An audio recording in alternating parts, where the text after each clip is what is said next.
Tu veux partir, tu veux quitter ce job qui te nourrit plus, mais tu n'oses pas. Pourquoi?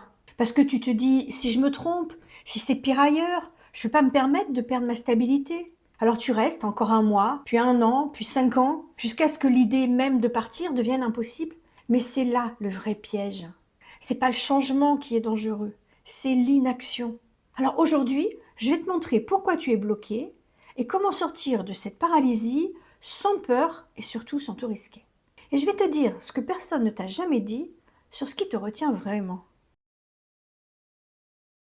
Si tu es encore dans ce job que tu n'aimes plus, évidemment, c'est pas par manque de courage. C'est pas non plus parce que tu es faible. C'est parce que tu es coincé dans un conflit intérieur qui est invisible. D'un côté, tu veux partir, tu veux retrouver du sens, de la liberté, de l'énergie, mais de l'autre côté, tu veux rester parce que l'idée de partir, eh bien, ça fait peur. En réalité, tu es partagé entre deux entités. L'ancienne toi, qui veut la stabilité et la sécurité, et la future toi, qui rêve d'une vie alignée. Et à force d'hésiter entre les deux, eh bien, tu stagnes. Et si je te disais que ta peur, c'est pas une mauvaise chose, que c'est pas un signal d'alarme, mais que c'est un indicateur de croissance. La seule raison pour laquelle tu ressens cette peur, c'est parce que ton cerveau essaie de te protéger de l'inconnu. Ton cerveau, il est conçu pour préférer un inconfort qui est connu plutôt qu'un inconnu potentiellement meilleur. Tant que tu ne comprends pas ce mécanisme, tu vas t'auto-saboter et repousser le moment de partir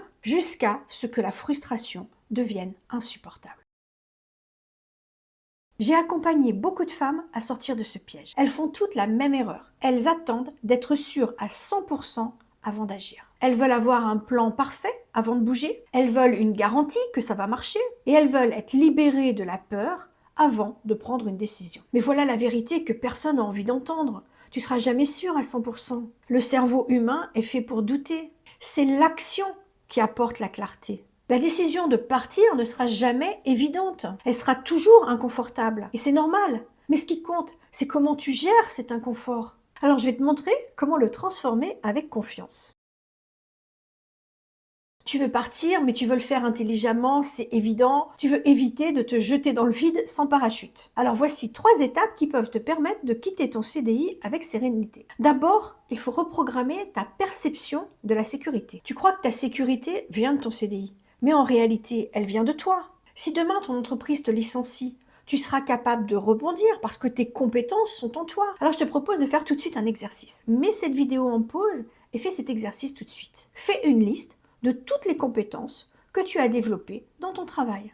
Tu es bien plus que ton poste. Tu as toutes ces connaissances, toutes ces compétences qui sont déjà en toi. La deuxième étape pour quitter ton CDI sans peur, c'est de créer un filet de sécurité financier. La peur financière, c'est une des plus grandes raisons qui empêchent les femmes de partir. Mais partir, je te l'ai dit, ça ne veut pas dire sauter sans parachute.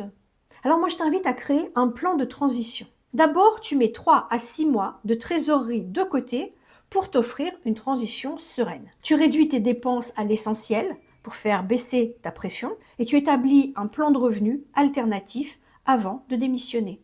À nouveau, mets la vidéo en pause et fais cet exercice. Prends une feuille de papier et écris combien il te faudrait pour être sereine pendant 6 mois. Et tu vas être surprise de voir que c'est pas aussi énorme que ce que tu crois. Enfin, la troisième étape pour quitter ton CDI sans peur, ça va être de tester et de valider ton plan de sortie avant de partir. Si tu veux éviter le stress, commence pendant que tu es encore en CDI. Teste ton projet en parallèle. Lance un side business, c'est-à-dire un business à côté. Apprends une nouvelle compétence. Fais du freelancing.